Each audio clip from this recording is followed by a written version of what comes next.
You previously held a security clearance. That security clearance eligibility expired. Should you still list your security clearance on your resume?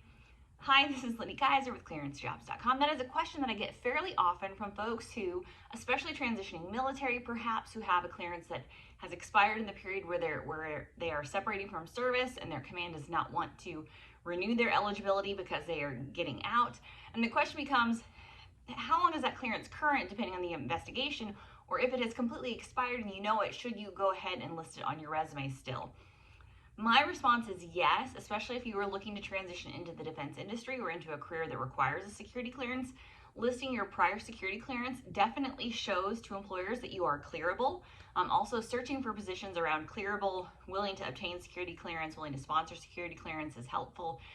We had an article that published on Clearance Jobs just yesterday talking about interim security clearances and how to get those. Obviously, the fact that you recently just left military service and had a clearance shows that you are very clearable, and your chances of obtaining an interim clearance, which can be issued in a matter of a couple of weeks, are certainly high.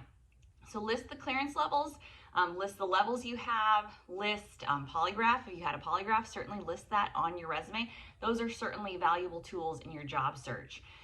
Now, we get this question come up sometimes. Again, this is someone who had recently transitioned, again, knew for a fact that their investigation had expired.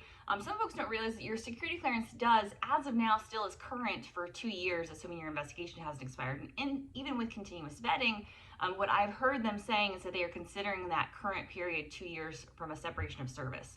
So if you know your investigation hasn't expired, you know you've been enrolled in continuous vetting, that clearance should still stay current for 2 years.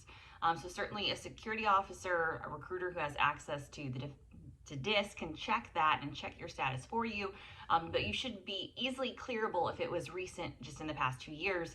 Sometimes folks come to us and they had a clearance 20 years ago.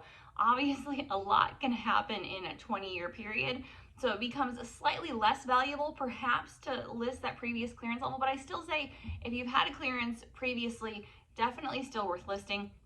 Shows that you were cleared at least at one point, shows that you were attached to this industry, and it just sets up those keywords within your resume that says, hey, I had a clearance, I'm interested in a clearance, I want to get cleared again.